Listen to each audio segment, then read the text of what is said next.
What's going on, world? It's your man Pat Caesar LLC, mobile mechanic and roadside services. I'm right now next to the cow pastures by my house, and I figured out a way to go back and give this thing some quick horsepower. So this is gonna be a quick video, y'all. It's actually kind of like it's an eco modder slash cheap modification to be able to gain a few horsepower and bypass, how can I think of the best way to put this?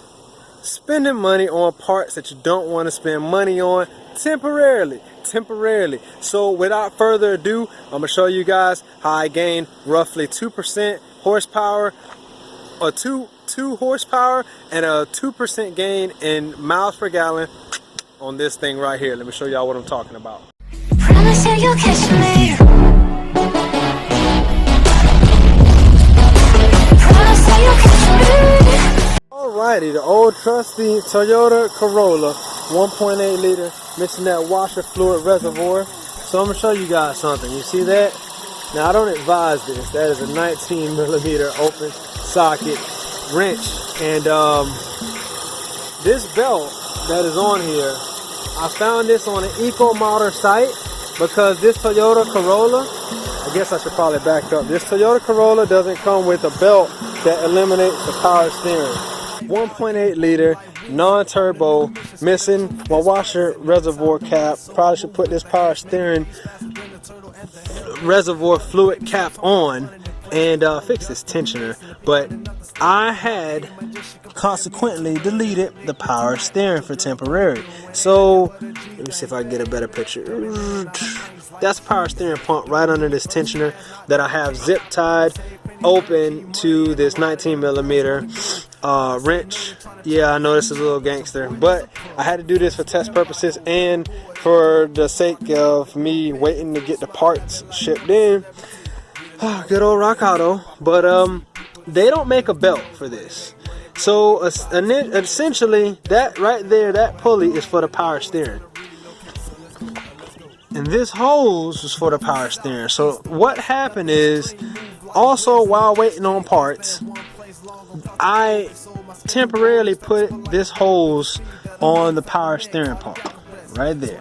You see it double clamped up. Well, it didn't work out so good, and this is extremely high pressure, which I knew, but usually I only put this car around town, so I didn't worry about it too much.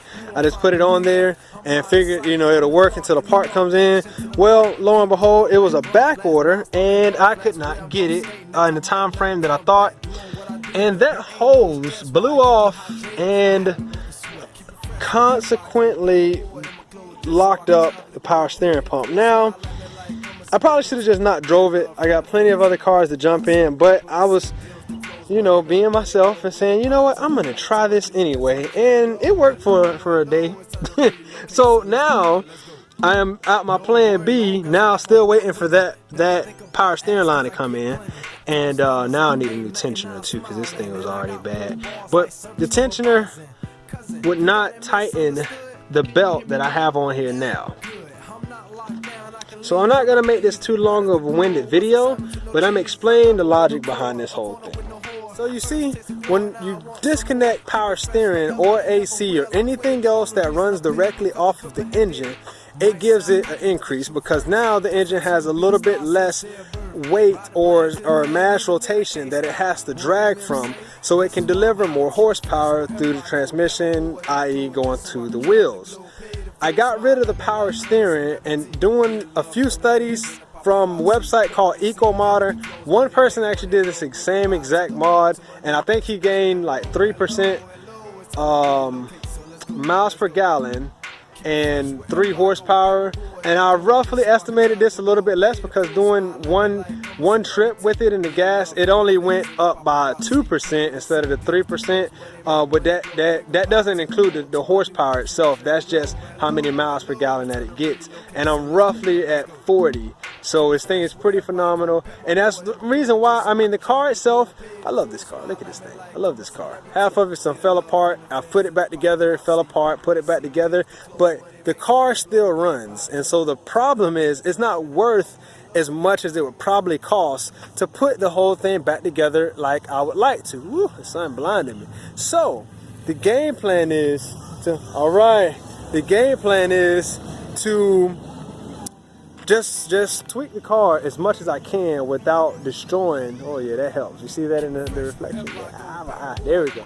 So without destroying anything on the engine or something costing me too much money to fix, because I'm pretty sure I'm not gonna fix this thing. Even though I love it, it gets incredible gas mileage, and typically the parts are really cheap to fix. Even the power steering line, that was probably a little bit pricey because I think it was like 100 and something that I spun on it. The power steering pump's gonna cost a little bit, and of course I'm gonna need a new tensioner and a belt now because both of those are destroyed. So, you know, the car I've had this car since 2012, it's 2019. It's done pretty good. I only paid, excuse me, I want to say like $2,800 when I did buy it, and then it was tagged and title and all that stuff. And I got it in a funny situation too, because my other car was recently stolen before, so it was horrible. But figured I'd get something that was, you know, not as prone to theft. Yes. But either way, I love this car, and I talk a lot of trash about the car, and I give it a lot of hell. But really and truly, this thing has been good to me. But that is all just a rant besides what I'm getting at. Instant horsepower, I used to take AC out of my cars to have, like 5 horsepower or whatever it was, because I would never get it dynoed after. And I realized that was a horrible mistake because I live in Florida and it's super hot here. Like right now it feels incredible. Got cow pastures, you can see the road is a little wet still. But quick horsepower. Now we're gonna go over this logic one more time so you understand what I'm saying. I'm gonna flip the camera back around and make sure you get why this is instant horsepower and instant miles per gallon increase. Your engine has a crank. That crank is usually the biggest pulley that's on the pulley assemblies. Now, in newer cars or just cars in general that, I guess old cars had it too, but cars have pulleys on it. So you have alternator pulley, down there you have the air compressor, that pulley, you have the idler, and then you have the tensioner, which I have this bolted up to or zip tied to, and then over there behind that you have the power steering. The more objects that are drawing off of the crank causes more horsepower loss because it robs that initial inertia that would start to happen once the engine starts to move. So what I'm saying is, if you're running down the road and you put blocks on your feet or ropes with blocks on your feet to run, it is going to slow you down. The less blocks you have on your foot to run, the faster you're going to be able to run. So that is the same theory here. This free horsepower, y'all, free horsepower. Now this is just a cheap mod for me, but I seriously used to do stuff like this, but I would actually remove it all the way out because I wanted the rate reduction too, even though it weighs nothing. I didn't know that. I was a young mechanic. I didn't know that.